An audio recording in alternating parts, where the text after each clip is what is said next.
ஒவ்வொரு நாளும் நம்மை வாக்குத்தத்தங்களினாலும் வார்த்தையினாலும் நிரப்புகிற ஆண்டவர் இயேசு கிறிஸ்துவின் ஈடு இணையற்ற நாமத்தினாலே அன்பின் சோத்திரங்களையும் வாழ்த்துக்களையும் தெரிவித்துக் கொள்கின்றேன்.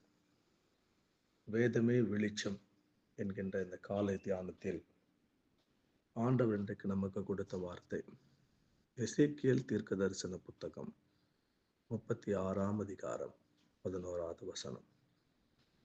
உங்கள் முந்தின சீரை பார்க்கிலும் உங்களுக்கு நற்சீர் உண்டாக செய்வேன். ஆண்டவராகிய கர்த்தர் 2024 நம்மை நடத்தினதை காட்டிலும் இந்த 2025வது ஆண்டு நம்மை நடத்துகிற நடத்துதல் வித்தியாசமாயிருக்கும், விசேஷமாயிருக்கும், விரும்பப்படத்தக்கதாயிருக்கும்.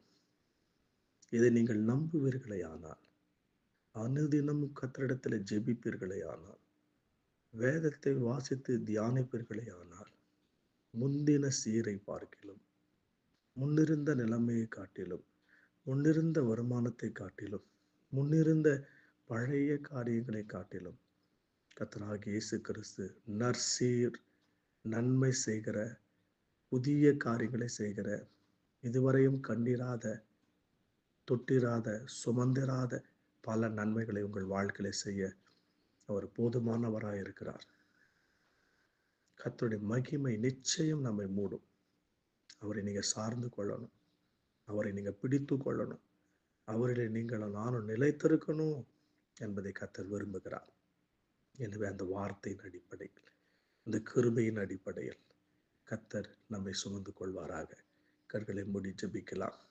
உங்கள் முந்தின வாழ்க்கையை காட்டிலும் உங்கள் வாழ்க்கை நன்மை அடையும்படி செய்வேன் என்று இந்த காலை நேரத்தில் கர்த்தராகிய தேவன் எங்களோடு கூட நீர் பேசியிருக்கிற கிருபைகளுக்காக நன்றி ஆண்டவரே. நன்மையே இல்லையே, என் வாழ்க்கை வேதனையா இருக்கிறதே என்று கலங்கி தவித்து கொண்டிருக்கிற பிள்ளைகள் வாழ்க்கையில தேவ கிருபை உண்டாவதாக. இனி அழுகை இல்லை, ஆனந்தம். இனி கண்ணீர் இல்லை, களிப்பு. இனி துன்பம் இல்லை, துதிப்பாடல் உண்டாகட்டும் என்று ஜெபிக்கிறேன். இயேசுவின் நாமத்தில் பிதாவே, ஆமென்.